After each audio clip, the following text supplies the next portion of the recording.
Hey guys and occasional girls, my name is GrrrVahrrr and this is Remember Me.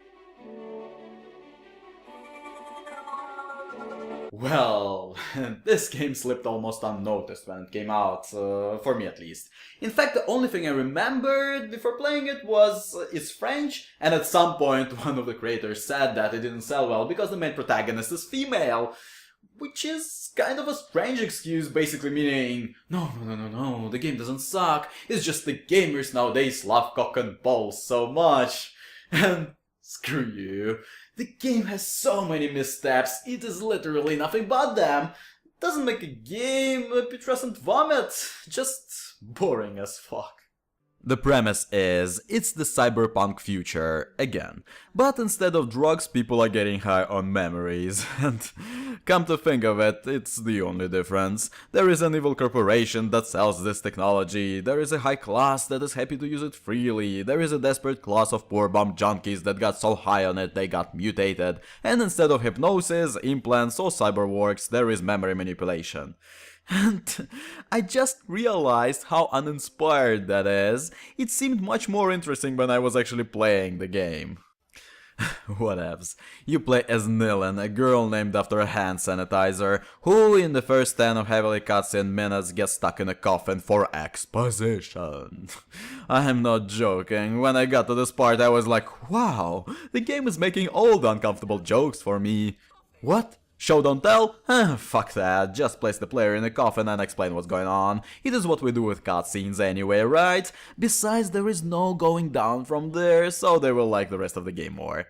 And yes, that actually works. The only worst start to a game I can think of is 10 minutes of scrolling text Star Wars style read by a 4-year-old while he's kicking you in the balls repeatedly. After kicking the living shit out of the bums I mentioned earlier, Nilin follows the instructions of the guy called Edge to a local bar to get her equipment and rain terror on a high-class society. But she's attacked by a bounty hunter who catches Nilin off guard, so the only option is to remix her memories. Which is a neat feature from a mechanical standpoint, and I'll get to it later. But from a story standpoint, it kinda doesn't gel with me all that much, especially the episode with Olga. The thing is, Olga's husband is sick. To cure him, she needs money. Nilin, on the other hand, remixes her memories, convincing that her husband was killed in an accident, so Olga would join her side. The problem is, on the course of the game, Olga is still convinced that her husband is dead. Didn't she go check it or something? Didn't anyone tell her? Maybe visited his grave? Or I don't know. She is a strong character that is ready to take action against the evil corporation, but all she does is giving Nilin a lift when she needs one, like a really dedicated taxi driver. That is a missed opportunity right there. She could have found out that her husband is alive, get angry at Nilin, you know, make some drama. I was convinced that would happen and end in like, Olga, I made it for the greater good, together we will save your husband, or something. But no, you're never even told what happens to Olga later on, unlike far less interesting characters, for instance.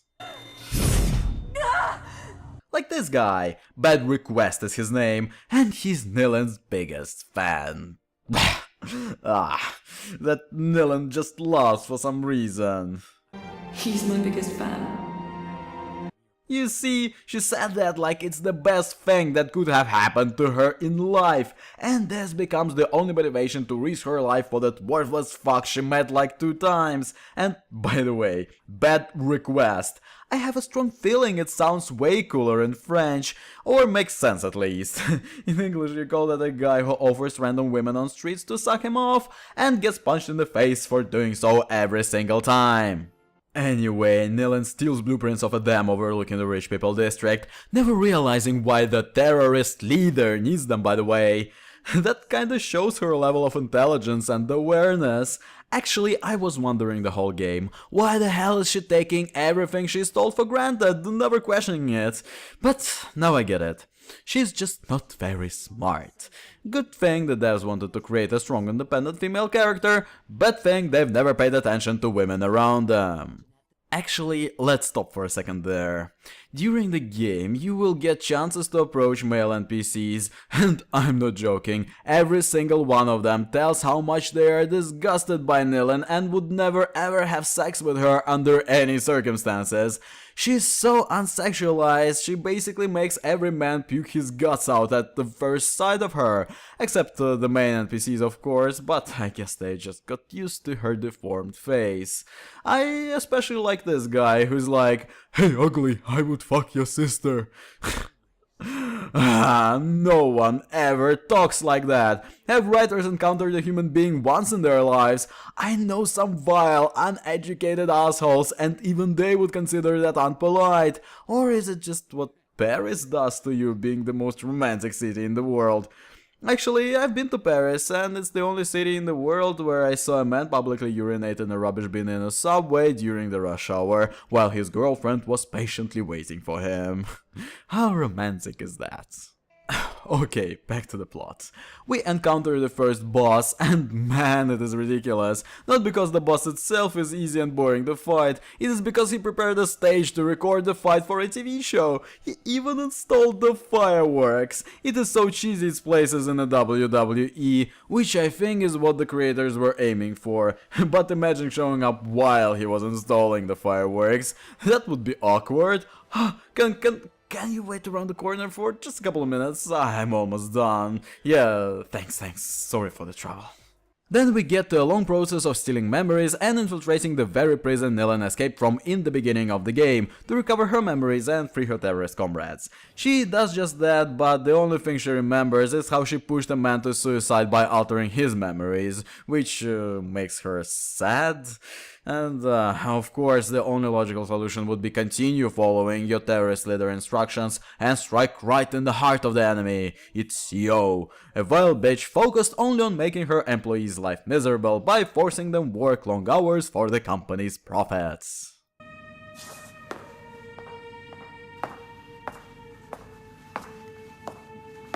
Weak, pathetic sheep, incapable of enduring the slightest discomfort. You will crave our trauma white packs more than refugees crave a glass of water. Your despair will make my fortune. And it turns out Nilin is her daughter. But that is not what the most important thing is. This encounter with Nilin's mother actually ruined the story for me. There are two reasons for that. First of all, the reason she became evil.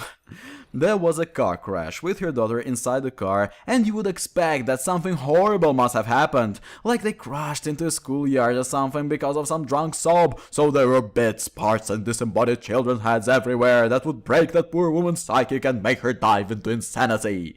But no, she just injured a leg. A leg! Is she fucking wholesome, D? What the hell? We see her in-game with a perfectly good robotic implant, so she even walks normally. How does a hurt leg make you abandon your child and husband and hate all of the humanity? Am I missing something? Can anyone explain it to me? I honestly don't understand how it is a legitimate justification for her actions. But even if we fly with that, after making her believe that it was her fault, the game should have ended just right there. Well, we still have 1/3 of it to go. She's the company CEO, she runs the place, pays people's salaries, she can order anyone anything and they would obey. Because guards are not inherently evil, not all of them at least. They're just doing their job and following orders. Why the fuck are they still hunting Nilin then? Why didn't her mother order them to stop despite becoming good? Why does she help her escape people she controls? A squad is on its way up. Thank you, Philippe. I'm ready for them.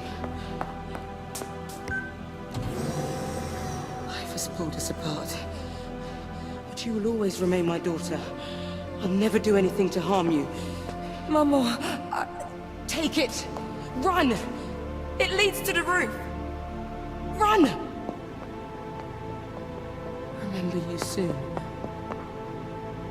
The whole next part is about stopping the project for controlling the bombs that have been slaughtering people all game, because you know it is bad and unethical. Where is the sense in that? CEO became good so they can still use the bombs, making them wipe the streets and clean the sewers or something like that, making the whole society safer. It is not like they're going to be back to normal and are gonna stop murdering citizens. Besides, what's the alternative? Just kill them back? Is it more humane? The whole next part of the game you do just that, saving bad request on the way, whose name I completely forgot at this point and realized who that was only after seeing him. And you know, the only motivation for saving him is that he told Nilin once that he's her biggest fan. I don't give two shits about you, I don't know you, you may rot in a hole for all I care, you stupid prick. The final step in this charade is to confront Nilin's father, who is getting off reliving his daughter's memories. Despite, you know, being the second most powerful man in the universe, who could have just ordered to release his daughter, or at least not getting her executed. Oh yeah, and the best solution to turn him to a good side is to make him remember how he personally murdered his own daughter. Sense? Logic? Never heard of that. But it works regardless. You remix the remix. It's very clever. So the last thing to do is to destroy the supercomputer that holds everybody's memories, who simultaneously is the terrorist leader you've been working on. That became obvious a couple of hours before you actually meet him. Hello, sister. Time to break your father's favorite toy. And the ending cutscene is basically a lazy setup for a sequel. A damaged world. A world to heal. This is what my friend taught me before he disappeared.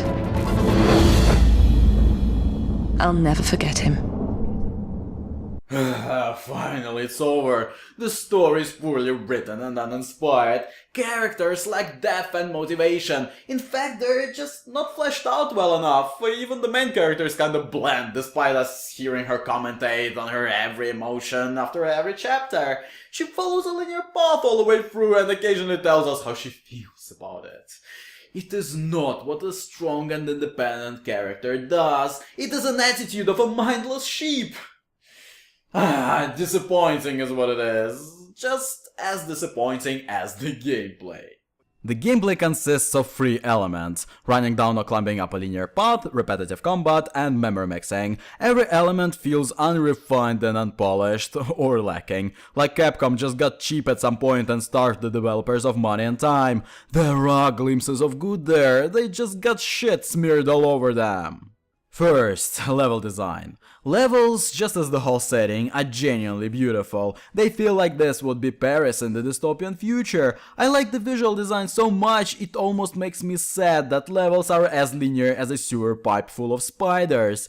Yes, there are some hidden areas that hold health and focus upgrades, but it doesn't help. You're forced to crawl through this spider-infested tube without any ability to escape.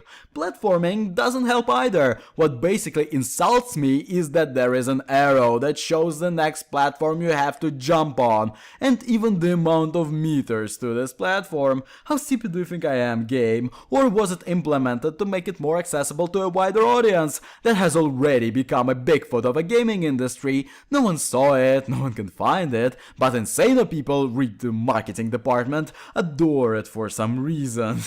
Someone just needs to find that fat, stupid, almost mythical entity, smash its teeth in with a shotgun barrel and put it out of its misery. So the marketing people would stop forcing the devs trying to appeal to it. There are also these memory thingies called remembrances or something that justify following a linear path. They bring nothing new or interesting to the gameplay and are just an excuse to put something memory connected into the gameplay, because the really good mechanic of mixing up memories is too hard to implement apparently, and the team was just lazy at this point and said, fuck it, that'll do. Second, combat. Again, there are actually some good ideas there. An idea to make your own combos is not unique, but pretty neat. The idea that you can restore health or decrease the special abilities cooldown by fighting and not by hiding behind the box, I just love. But why the hell there are only 4 preset combos that I can only alter and I can't make my own combos that I personally want?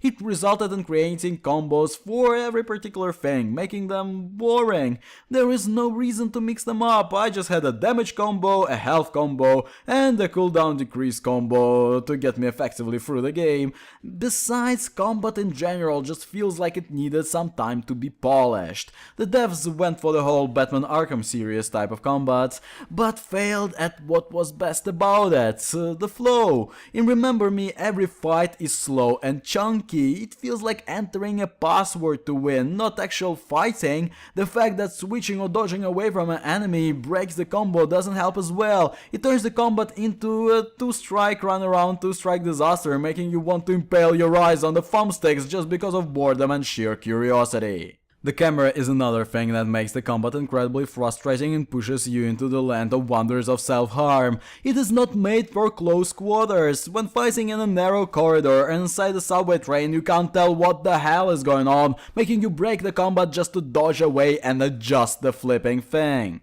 Enemies are also pretty uninspired and worst of all dumb. They just run at you trying to hit you or charge like over-dedicated goats. Worst of all is when they start doing synchronized taunts that look like a little song and dance routine. I liked robot enemies though, both their design and how they spice up the action. The option to use them to your advantage with a special ability also brings some fun moments. Actually, these abilities are pretty fun to use in general and break up the repetitiveness of the combat. Unfortunately, most of the fights later on, especially the boss fights, turn into running around, generating special meter and waiting for the cooldown, so you could use a special move to harm a boss. And I really appreciate the devs' work on real boss fights where every boss at least looks different and has 3 stages, but they still couldn't escape the cliche of finishing the boss in a QTE. And since most of them require special ability to go off, most boss fights turn into fighting ads with mildly annoying thing being around trying to hurt you. Just a shame. Third, memory remixing. The most interesting mechanic in the game that really makes the game stand out. Just why the fuck we did it like 4 times on the course of 8 hours? Okay, the thing about it is that Nilin has an ability to manipulate certain objects in the person's memory, so the situation would change and lead to a required result. It is so fascinating to see how everything moves into the right order of things, but again, doing it 4 times just according to script? Just take away this linear platforming and boring combat and make memory mixing game. More people will be hyped about that than about a sloppy Batman knockoff. There are also cheesy puzzles that feel totally out of place. After hours of mindless combat, the last thing you wanna do is to decipher a stupid mnemonic. Fortunately, the game basically gives you the answer if you spend too much time standing around doing nothing. So, what was the point of having them in the first place? And finally, the game commits one of the worst sins of all. It fucking interrupts the player all the time. How many times I literally screamed in frustration playing this game. Fucking tutorials, fucking talking on the phone bits, fucking cutscenes. And if as gamers we pretty much got used to wacky phone bits and cutscenes, tutorials that stop the fight and force you do obligatory bullshit just insanely infuriating. And it happens not only in the beginning but throughout the whole game. Every time something new is introduced into the combat, the game stops. Why? Just why? Your game is not freaking rocket science. I can figure out how to press a couple of buttons myself. So stop wasting my time, you freaking piece of shit. And this game is a waste of time for the most part. It has good ideas. A lot of good, unfinished and polished ideas that become just an unbearable clusterfuck when put together. I really enjoyed mixing up memories. I want that! More of that! And I've heard that Capcom is making Remember Me 2. A title they really should change. But regardless, I just hope they will focus on screwing up people's heads this time, because no way their combat engine will be better than Arkham's. They need to sell their souls to Satan and sacrifice a couple of versions to achieve that. So yeah, hope dies last. The name's GrrrVahrrr, and I shall see you from within my next video. Goodbye, goodbye, see you again. Goodbye, goodbye, see you.